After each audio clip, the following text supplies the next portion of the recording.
He's in Oklahoma City today. And joining us on the line, he is Michael Dickerson. And we're going to talk with Michael about the push for work-life balance. According to this new report out there, we have a wrong idea about it. And Michael is a workplace mental wellness expert, the author of Struggle Well at Work, Positive Mental Health Strategies for a Flourishing Workforce. Michael, this report is kind of interesting, I guess is one way to put it. Our conversation brought to you by Marcus & Mack, voted Best Personal Injury Law Firm, Best of Indiana County Contest. Marcus & Mack, a law firm representing injured people. I have to admit, Michael, I'm not quite sure what this report is telling me.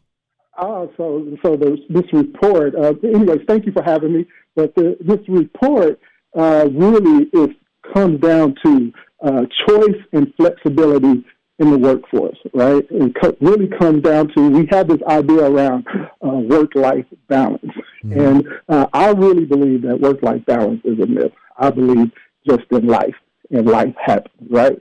And so this Jim Pass report is really just looking at what are some of the respondents say around their work-life balance and choice in terms of do we work from home? Do we have hybrid work or in-office work? And what does that look like? So that's what that report really comes down to, choice and flexibility in the workplace for employees.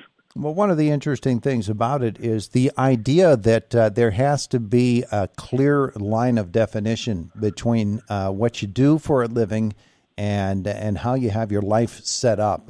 Like here I have to go to work, and that automatically has to be drudgery. And then when I get home, I automatically have to force in as much fun as I can. Yeah. This idea around our life are two separate things is just really not a great way to go about it. I really think our life is about a blend, right? And it's about what we call, I like to call a spillover effect. So, if you're at work and you're a parent and you at work from 8 to 5 and a principal from the school calls you and say, hey, your child forgot your medication, you have to leave work to make sure that your child gets their medication. So you might leave work for an hour and a half just so your child can have their medication while they're at school today. That's life. That happens. And so we get this idea of like you leave life at home and you're just working. It's just not true. Yeah. The life is always going to be there, and it had better be our priority, right? Yeah, 100%. Yeah.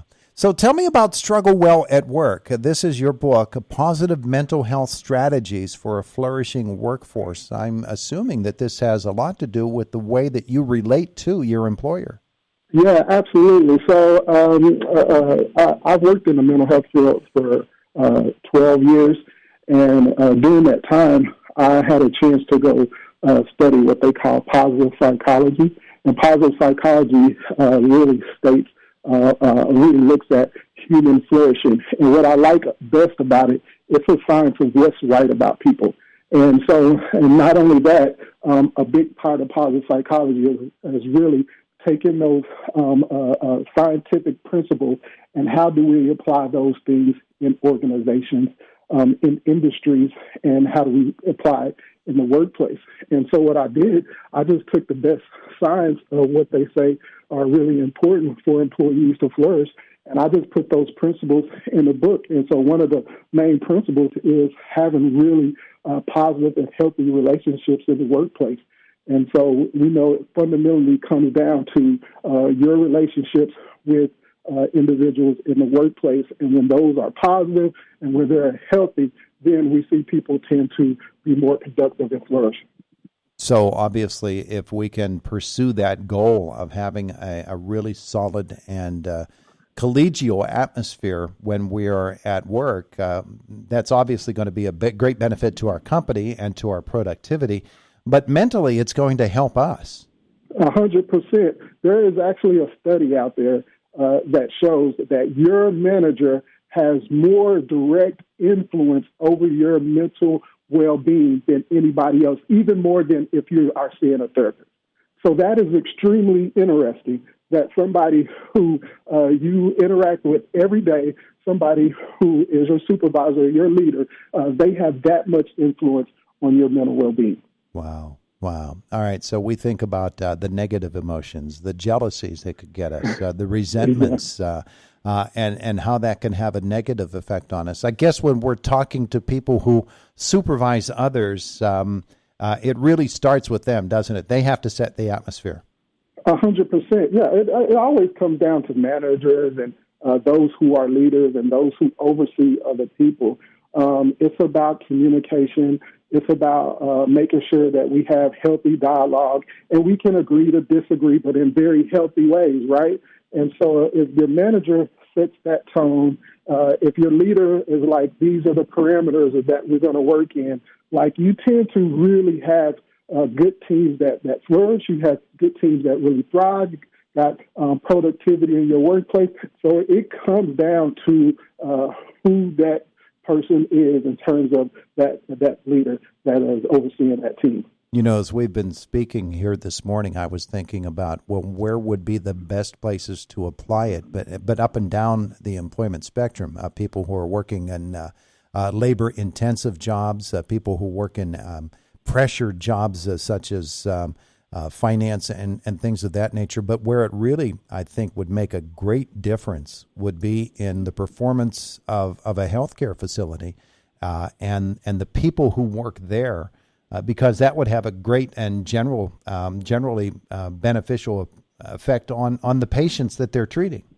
Absolutely. So you hit something that's very interesting. So the top three industries that have really high stress and really burnout and turnover, and healthcare falls under that. And then you have education, you have finance. So it's really interesting that you bring that up because we know, especially during the pandemic, our healthcare workers were burnt out. And so if we can do anything to help those really understand, like, how to really decrease the workload that a lot of our nurses have, that a lot of our doctors have, and put things in place to help them, I think they will better take care of their patients. So that's a great insight from you. Yeah, you know, the interesting thing about that is that right now the nursing profession is really suffering. There are a lot of job losses, and it is directly traceable to the pandemic, but that pandemic might just been what pushed it over the edge, because that's a really high-stress job, isn't it? Yeah. The pandemic just let the cat out of the bag, right? Yeah. So it just said, here's what our nurses, here's what our healthcare professionals are struggling with, and so I don't have the answer to all of it, but I know something has to be done. I know there's a lot more conversations starting to happen in these healthcare systems, and so I think a good place to start is have these conversations, and then put some strategies and plans in place to really help people have more well-being for employees in that industry. Managers at healthcare facilities would greatly benefit from reading your book, Struggle Well at Work. And educate, you mentioned education. That is another industry so greatly affected because they had to change the way they did everything when the pandemic hit. And now they're trying to get back to some sort of model that works for them. But that's another high-stress job. And it's very, very high stakes, too, because you're taking care of kids. And I would guess that people in the educational field would really benefit from reading your book, too. Yeah, so one of my biggest clients are coming out of the education system right now. So one of the things that I do is do a lot of stress management and dealing with burnout with teachers in the education system. And so that's why I know a little bit about the education system. Plus, me as a former social worker worked in the education system, so I totally understand what teachers are going through. And so one of the things that we have to do is, just like we talk about managers, we have to also educate teachers and then educate the principals and assistant principals about what that stress looks like for educators and how to help them really deal with that in a better type of way. And so putting parameters, putting boundaries in place so you can retain teachers, because the reality of it is when teachers are burnt out, they're going to leave. You have high turnover rate. We have kids that get really attached to teachers, and it's just not good at the end of the day, as you stated, good for those kids who build really great relationships with teachers, because at the end of the day, teachers have the most influence over people, I believe. Looking out for your mental health and well-being in the workplace. He's Michael Dickerson. The book is Struggle Well at Work, Positive Mental Health Strategies for a Flourishing Workforce. Michael, where do people learn more about you and get their hands on this book? Absolutely. You can go to DickersonCG.com. That is my website. You can also message me on LinkedIn. My name is Michael Dickerson. You'll see me, it pops up. And, of course, you can go to Amazon and get my book. Beautiful. Hey, thanks for the time with us today. I appreciate it. Thank you for having me. Have a great day.